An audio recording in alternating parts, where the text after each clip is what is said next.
My name is Yarrow Thorne. I'm the founder and executive director of the Avenue Concept.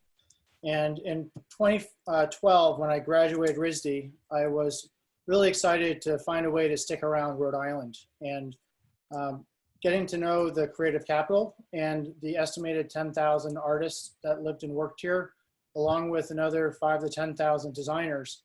I found it really interesting that when I walked around downtown or the downtown central that people think of, it's really just part of the whole city of Providence. Providence has over 15 wards and 25 neighborhoods. There's an immense diversity of culture and people that live in all of these surrounding neighborhoods. But at the time in 2012, walking around, there's very little arts and culture that was accessible for the general public.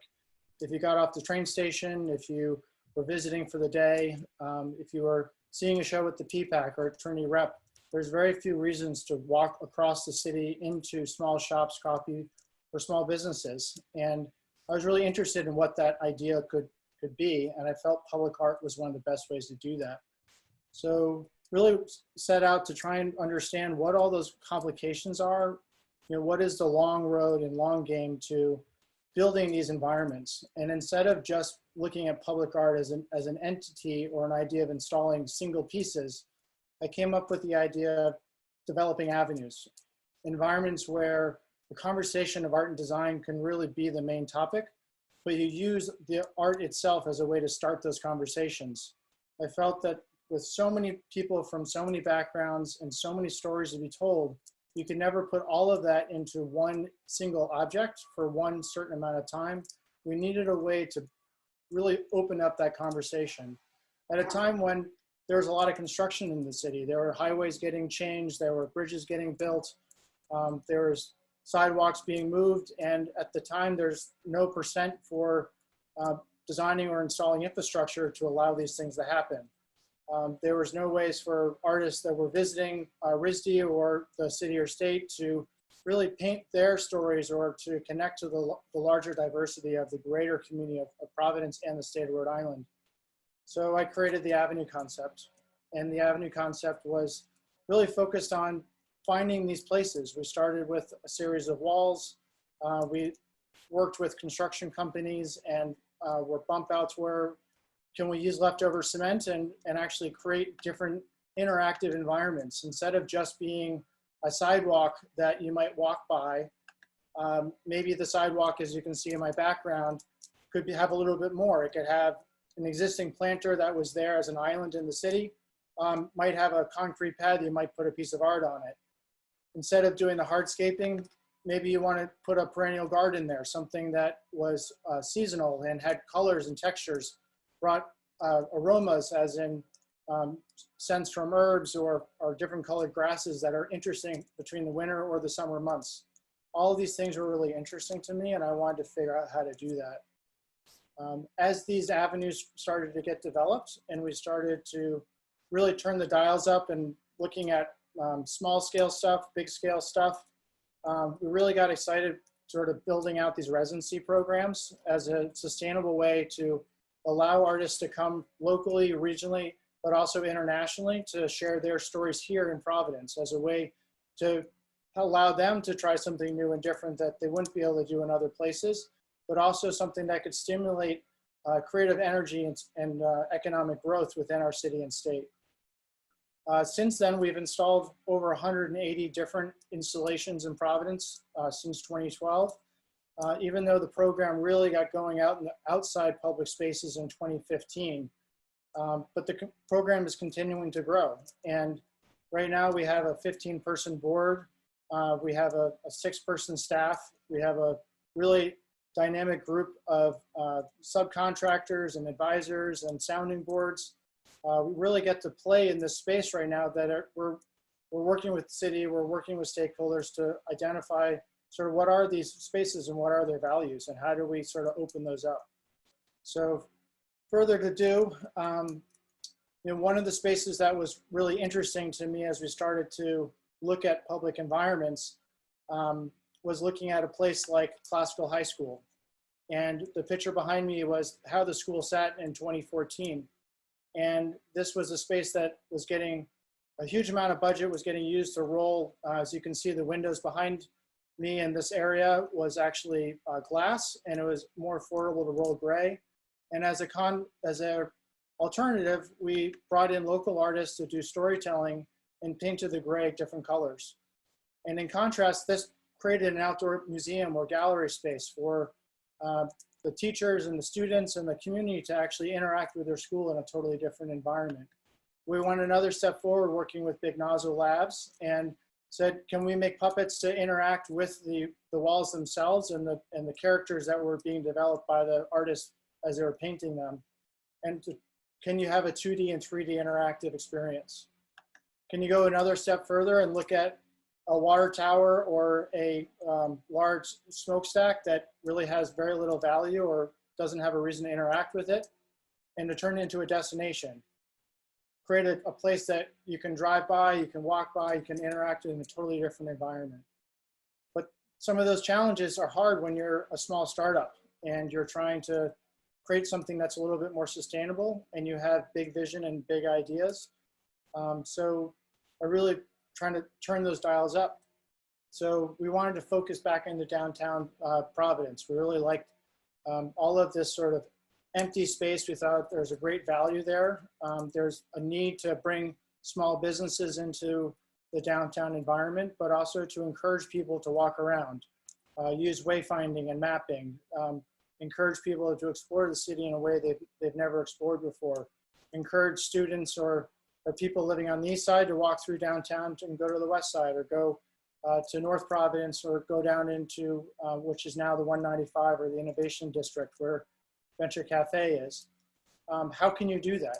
And how can you do it in a way that can program itself?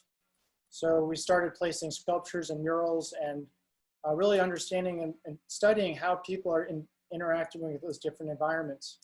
So what we ended up doing is, as one of these prototypes, is we ended up on Weybosset Street, and there was a building that was boarded up, and we were able to connect to the building owner, and that building owner really was interested in how to have a dialogue with its community, and just having plywood there instead of empty storefront windows.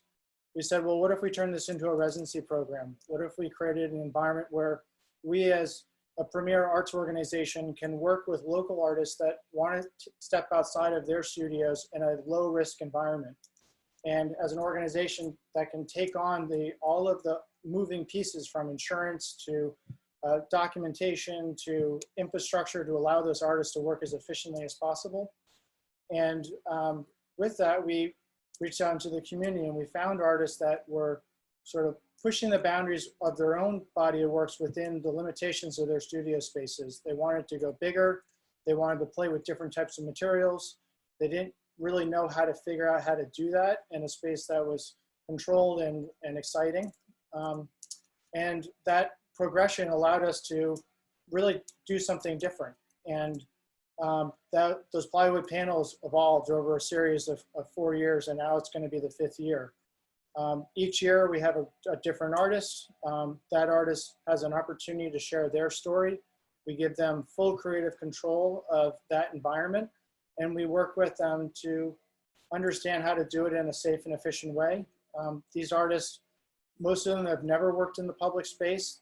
They've never worked on the sidewalk.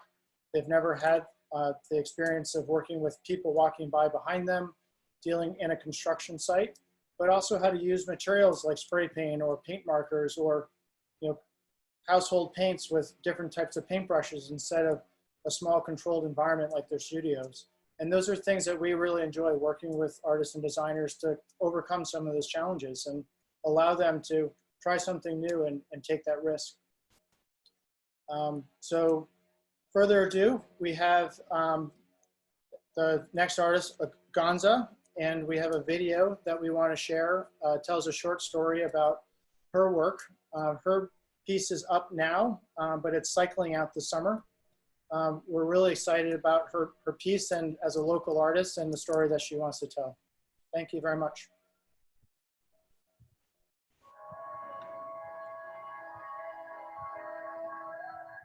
I am Latina, I am a woman, I am an artist. I am what I was told I cannot be because of what I am and where I come from. I am a leader. I am the change. I am Dominican. I am Puerto Rican, but mostly I am proud.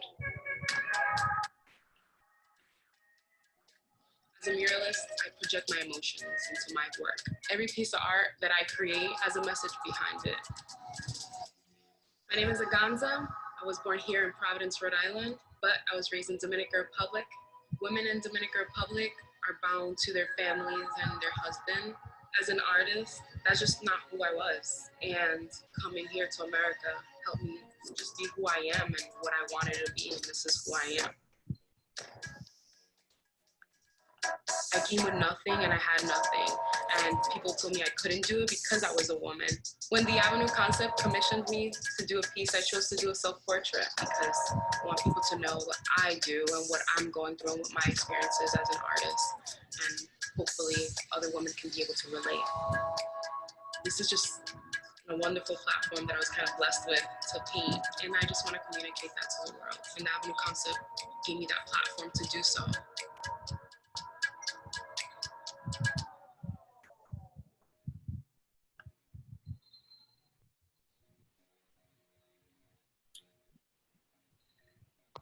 AGONZA, are you there? I am. Sorry, I was unmuting myself. It's okay. Hi, everyone. So basically, I'm trying to be as casual as possible. So like the video is, I'm from Dominican Republic originally. I was born here. Both of my parents are immigrants. So it's true what Yarrow says, like the opportunity is definitely great for the community, especially a lot of people have a lot of messages, and in the video I wanted to make it a point that, you know, I was telling my story just because everybody has their own stories, and I never want to speak for the community because everybody has their own stories. But as a kid, I grew up in the projects in Providence here, and so you know, expressing myself was very difficult because in the 90s there wasn't a lot of programs and creative programs for kids to interact with and inspire them, especially for the minorities. So you know, as a child growing up and then going to Dominican Republic and living all of my teenage life in Dominican Republic, I felt like it was a culture shock just because my family, I know obviously my family was Dominican and Puerto Rican, but living in a country that's very poor, different than here, it's just a shock to adjust to those things. And so, you know, everybody in a different country, they're always like, you know, you have to work, you have to do this to serve your family, you gotta know how to cook and clean and all these cultural things. And I was just like, yeah, this isn't me. And I felt like art was just like the only way that was like, I can be able to express who I was and be able to kind of show my uniqueness and be different than everybody else. So throughout my childhood, you know, I had a very inconsistent home, like many kids do nowadays. But throughout the time of my childhood and my teenage years, every time I was changed, when I came back to America, everything just changed. It was a constant change for someone, you know, becoming adopted and then going to a new school and relearning English and, you know, seeing everybody struggle as a school who were all minorities, seeing what everybody goes through differently. And the only thing that kind of put me together was art and being able to do that. So throughout, I went to URI through the TD program. And so I was able to, it was a program that encouraged you to just be yourself, and it was a great program in URI. So throughout college, I was kind of finding myself and was like, no, trying to figure out what I wanted to do with art, because everybody was in the studio, and I just was like, you know, I can learn the skills in the studio, but I just wanted to go bigger and just express to the world like what I've learned back home, what I'm seeing, you know, how like people have access to things, but when you go back to the projects and go back to my community, it's like, why don't we have access to these things, and why are we going through this? And it's just, I just wanted to express that. So I had, after college, I moved to Massachusetts, and I was able, I went from small canvases to medium to large, and then I had the opportunity to do some larger walls, which was awesome. So during that time, actually, you can see right there, I did my first mural in a neighborhood. It was actually an immigrant neighborhood where they were kids. This was during the time where parents were being shipped to back, deported, and these kids who were born here were left here. So they actually had a community where they kept these kids whose parents were deported. And I did a mural. They had it was a 20 panel mural all around the projects in Salem, Massachusetts. And so I had done a mural that I wanted to make sure that I connected with the community, and I was a bit scared. It was my first wall, but I think what I had to center myself and be like, why am I doing this? And why do I love this? So I took the first 3 days that I was supposed to be starting to paint, and I actually went into the community, introduced myself, and was like, I'm from Dominican Republic, I'm from this part, and people like connecting with me, and they're like, oh, I'm from this part of Dominican Republic. So I got to see all the countries, and it was majority Hispanics and Latinos. And so I was, in the photo, you can see there's a few flags of people that were living in that neighborhood. And when we finalized the mural, I actually caught the children whose parents had gotten deported. They were all hugging my panel, and they had actually told me that it looked like their mom that just left. And I was just like, oh my God, this is why I do this. And so I had done a few murals down there, and it just kind of, it's a different way of connecting with people visually without having to talk about it. And I think that's what I like the most. So when I came back to Providence, everybody's just like, the Avenue concept, everybody's talking about it. I'm looking at these murals, and I'm like, wow, Providence has evolved. Like, the art community is so positive. And so when the Avenue was reaching out for a new artist, everybody's just like, you need to do this. Like, you need to be the first person from the project to do something like this, be the difference, be something that, we all can't be. And so when Yarrow had reached out to me, I kind of went, and I had reached out to Nick originally, and I had gotten accepted, and that was an amazing experience. And it's completely different. It's so incredible how different environments, like the environment is so important. Like, doing a mural in the projects as to doing a mural in downtown was so incredibly different, because now not only am I getting Latinos and urban people, but now I'm getting of all races, and a lot of students from RISD, and a lot of professionals coming out of work, and some people who had gone through the same thing, lived in the projects, but now are working in a big company and looking at this, and they're like, wow. And so the interaction was amazing. The support from the Avenue was absolutely amazing. Like, they're always there to Nick was just early morning, just there with his coffee. It was just great time. So it didn't feel like I was working. It felt like I was just hanging out with the artists and Nick and the crew. So after that, I realized that the Avenue started telling my story. So I was like, I need to start telling everybody else's story. And I started doing paintings of friends who are going through things, and friends who support me, and they're there for me when I needed them the most. So you could see I have a painting of a friend of mine who helped me with the transition from Massachusetts to here. And her father actually passed away, and she does a lot for her community. So I wanted to paint her because she was someone just really important to me in the moment. And I wanted to tell her story, which eventually I will post and do more of that. But I started doing self-portraits for just moments, things that we're going through, and like kind of like, especially with all this pandemic going around, I just wanted to tell people's story and kind of art, and without having to talk about it.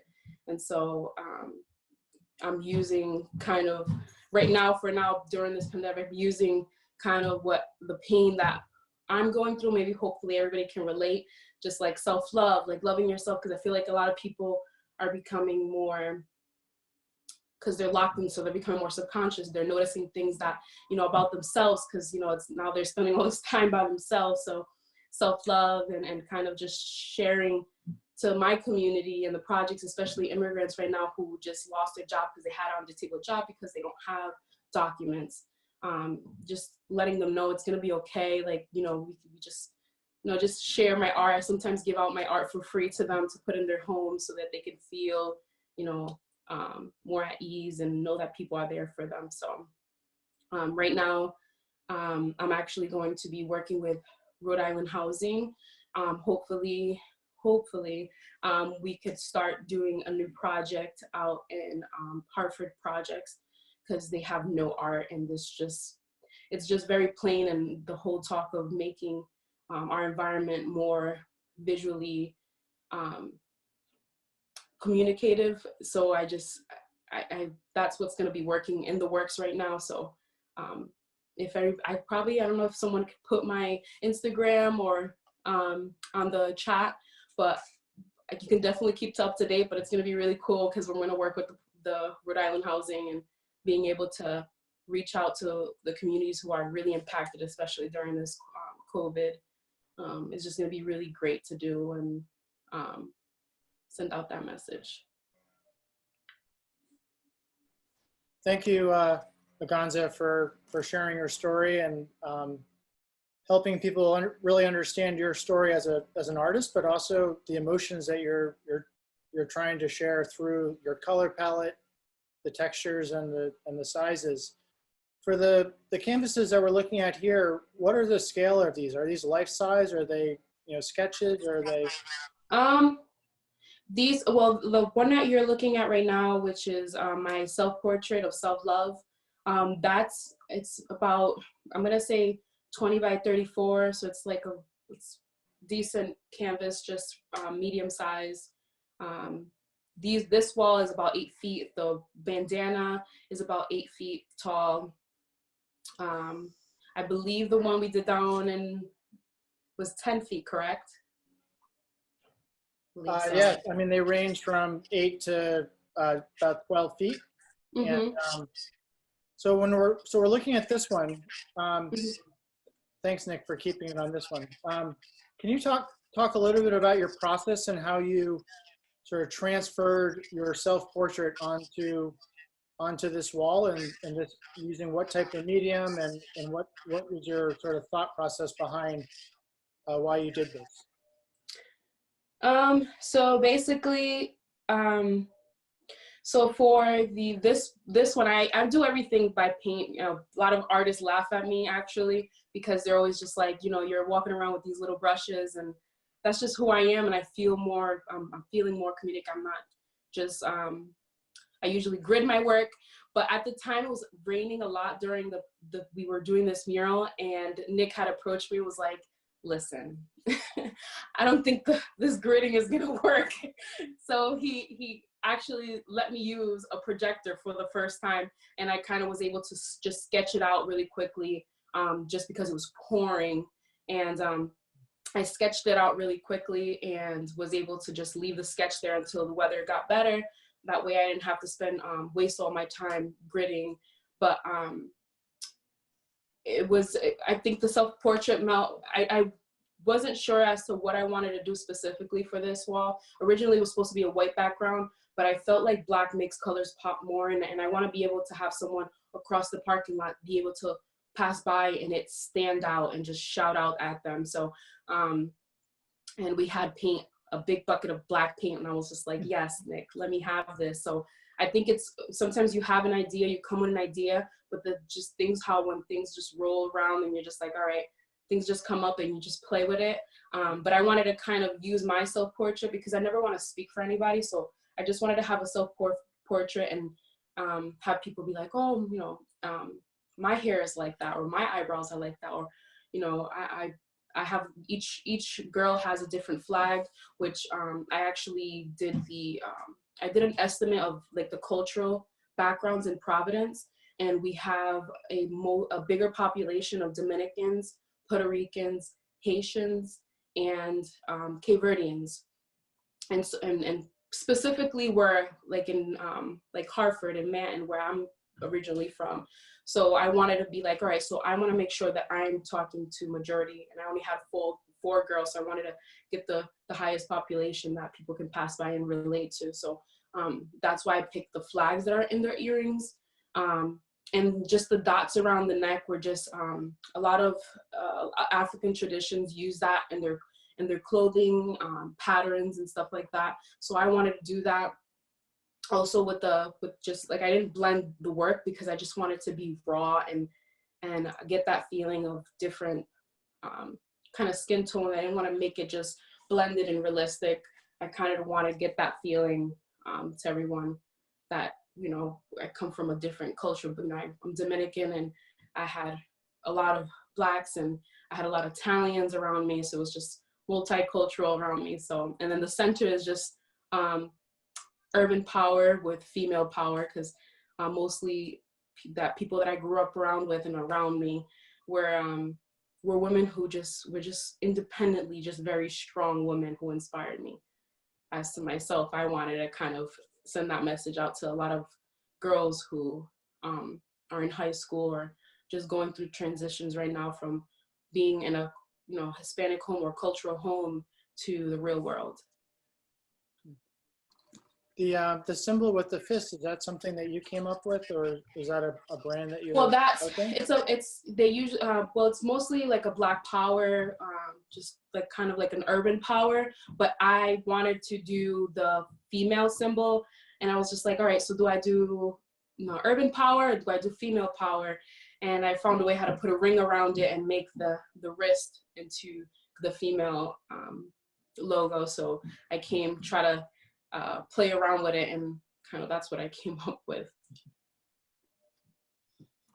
From after doing these pieces and what you learned, did you find that you were able to apply some of these new skill sets, or the things that you learned from the community as they interacted with the mural as you were painting it over a period of time? Absolutely, absolutely, especially the texture.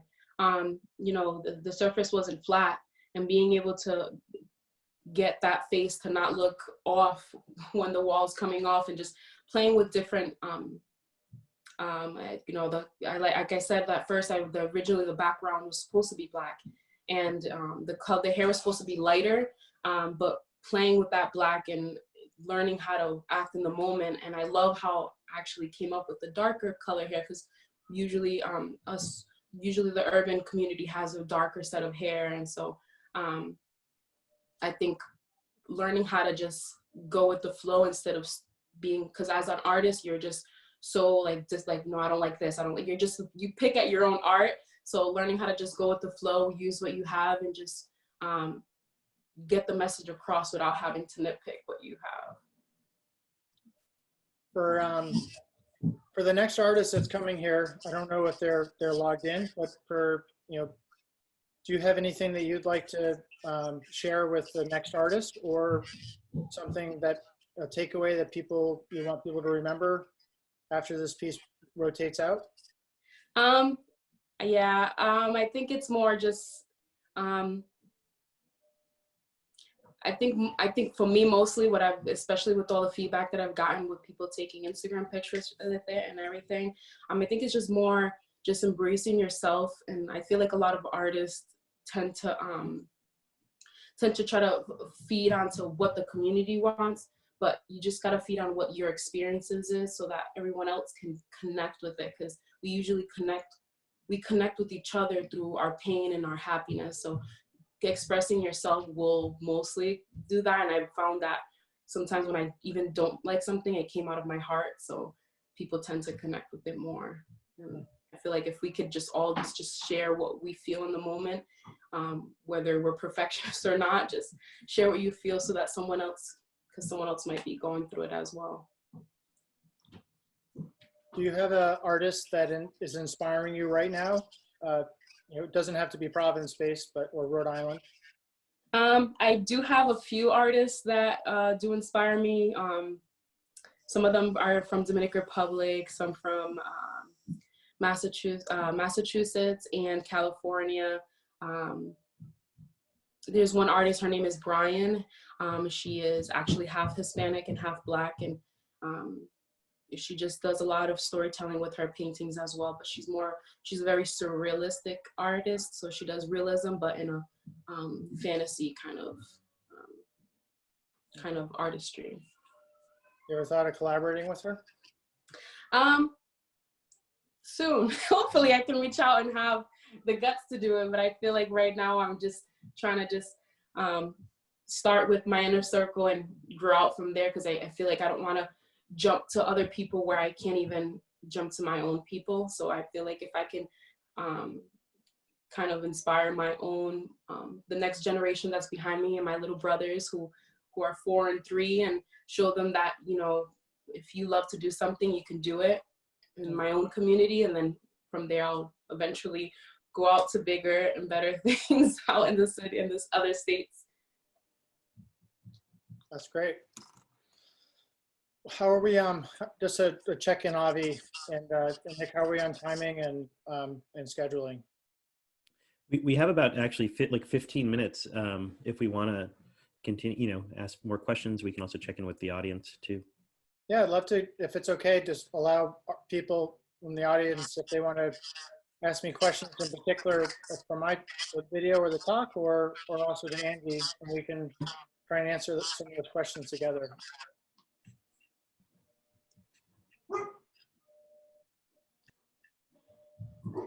Avi had asked, can you share more about how these pieces have increased activation of the area? Yeah, and I'd love to hear from you, AGONZA, and also, you know, this plays into some of the larger purpose of the organization too. Sure. Well, for me, the Avenue concept and this idea of building these environments and where art can really be a byproduct and a perfect environment. We really focus on undervalued and sort of depreciated spaces in the city, looking at alleyways or sort of old parking lots, places that didn't have a lot of retail. You know, if you went there on a day-to-day basis and talked to the parking lot attendants or other people, you know, the lots were sort of full of trash and just not a lot of positive energy. And for me, this was really a social experiment. It was a way to, you know, identify a place, try and clear out the red tape, raise the dollars, and put a piece of art out there and allow the community to respond, you know, based on if they like it or not. And in 2015, when we started with the Bets and Natalia installation, that was really a big gamble. We, at the time, got a lot of pushback, and there was a lot of unknowns as to if this was possible and how the greater community would respond. And immediately afterwards and during the process, there was just a lot of dialogue. It was really fun to be out in the public space. You know, you take everything that you own, you sort of double down on everything as an organization with staff and budget and everything, and just put this thing out there, and you just don't even know, you know, if the pieces are going to come together. But over a 10-day period, you have this amazing dialogue with the greater community, from people that are, you know, living downtown, or people that are working in the parking lots, but also tourists and people that are visiting from, you know, from far away and just kind of stumble across the city, and all of a sudden they see this amazing piece of art, something that catches them off guard, and, you know, they sort of catches a glimpse of their eye, and all of a sudden they find themselves standing in the middle of the parking lot and looking at a wall that they wouldn't normally look at.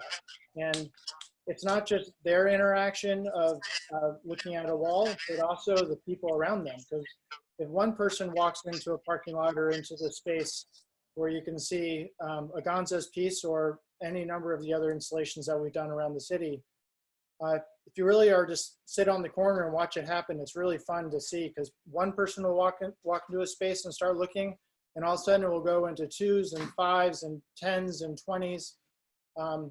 And that's it makes a space vibrant. It really gets people engaged in a space. And what's also interesting about public art is, and especially these pieces that have so many layers and so many hidden stories, that everyone, in theory, if you have 10 or 15 people, or one person even, or a family looking at a piece, everyone has their own interpretation. Everyone has their own ideas, relate to it on a totally different level.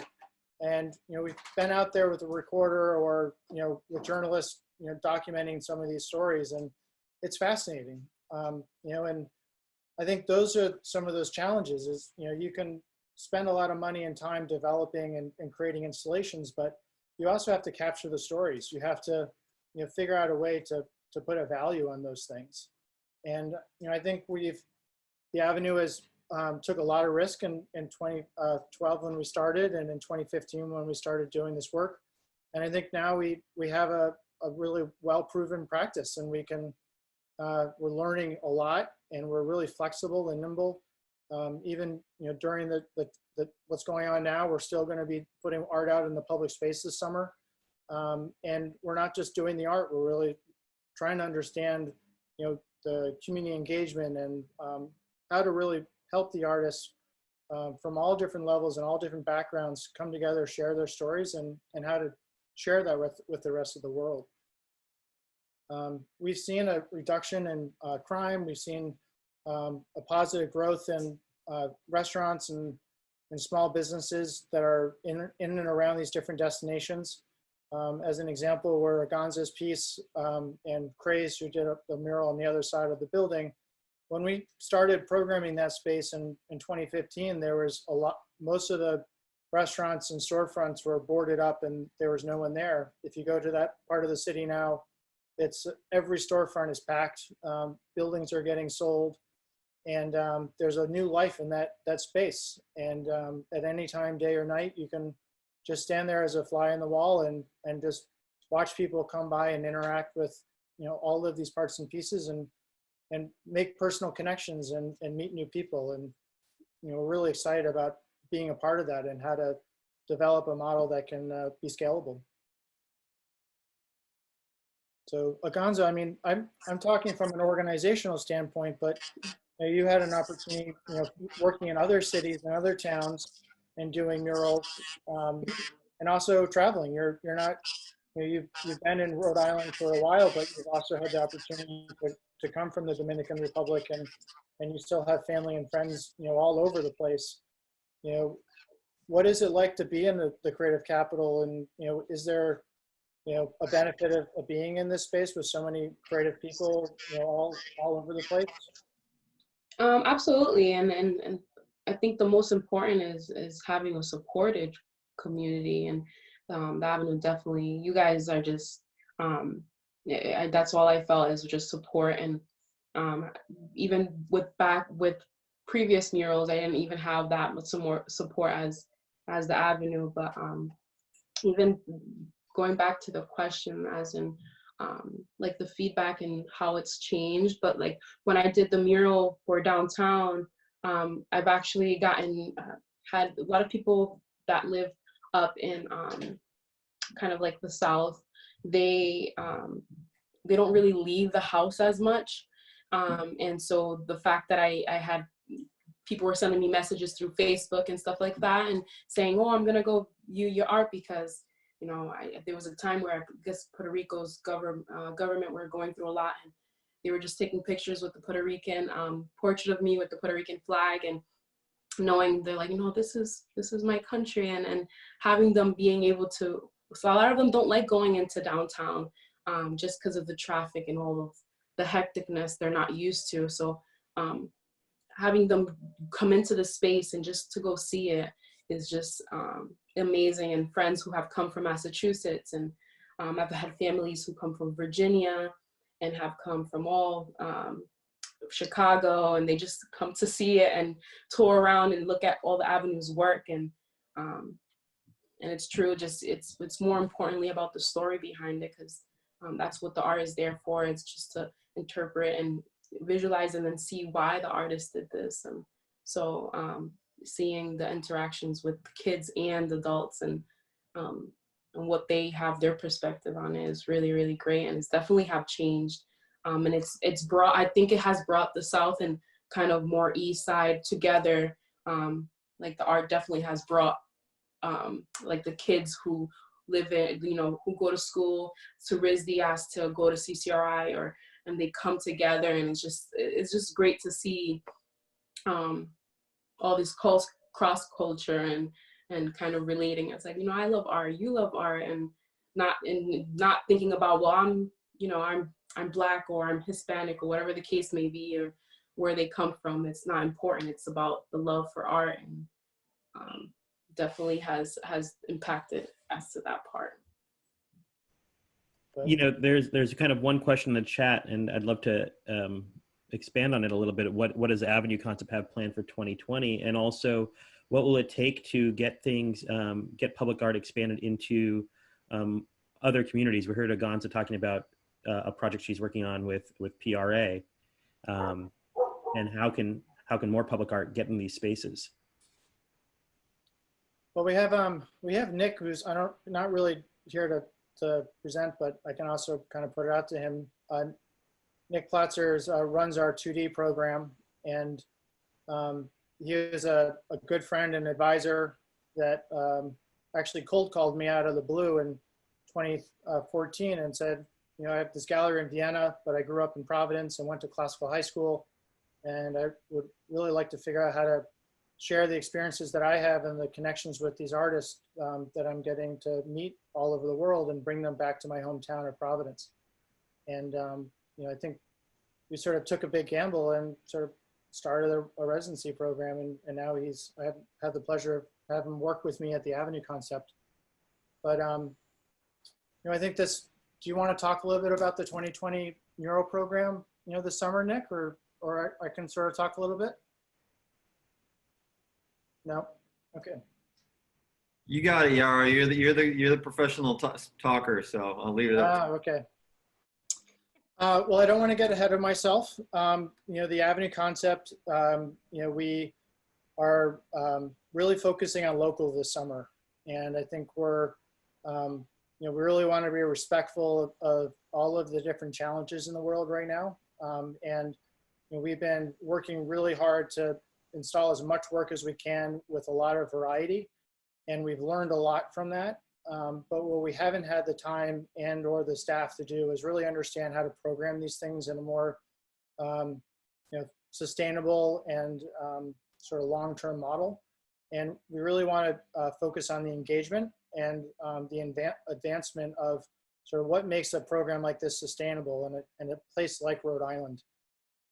So we're, you know, really sort of, we're focusing on local. We have, we're not going to be bringing in an international residency program in some of the bigger murals. We really want to focus on local working artists. We're also focusing, and we're excited to have a first all women's collaboration on the facade with 2 different generations of what we really love, these 2 women artists. I'm not sure if I'm going to share their names yet because we haven't done the press releases yet, unless you think that's appropriate. All right. And then we're also going to be doing some work in Upper South Providence. We've been working with Trinity Square Together as a new neighborhood group up on Broad Street and Lockwood Street and Pearl Street. And we did a dot street mural up there with collaborating over 100 different youth and people from that community. So we're really excited about you know, bringing artists, you know, into these sort of adverse environments that are so diverse in storytelling, and how to sort of inspire those people. And then we're looking at sculpture and also our perennial gardens. We have 5 perennial gardens. We've been tracking wildlife and birds and insects and different parts and pieces there. And we have a theme of journey, which is we're really interested to see if the community would be interested in this idea of, you know, how do you really walk through a city from our walking tours that we've launched on Google and make our art public as a hashtag, but also trying to, you know, find ways that people will not just go out there and find art, but also what are the platforms in which they're going to share those stories. As a way to scale to the rest of the city, the rest of the state, you know, I think something that a lot of people don't know about us is the Avenue is not purely based in Providence. We are a majority of our funding comes from people like everyone here in this group, from small donations all the way up to larger ones, mostly from individuals from our community. With all those donations, we hear and gather information from a possible spot for a mural or a place that a piece of art might be. We're now scaling up and working with new businesses and startups that are coming to Rhode Island, and really want to take what they're doing as an organization or as a brand, and they want to share that with the rest of the community through storytelling and public engagement. So we're excited to sort of take what we've learned working in the public spaces and how to scale that to other places. We have a number of other destinations around the state that we are actively scaling into. We did a pilot program in Warren last year, and we're excited about growing that program. But we're getting a lot of requests right now from governors, mayors, city council, community groups that are seeing what's happening in the work that we've done in Providence. But they're also, have limitations. They have these municipal budgets that are building roads or sidewalks, but they want to find ways to scale that. They want to find a way to engage the creative community and to do it in a sustainable and scalable way. And I think the Avenue right now, by working with us, we can help scale a standard budget and open it up a little bit to take some risk and to tell a story with something that could be as mundane as a sidewalk or an intersection or a street or an empty wall of a building that has just been blank for a very long period of time.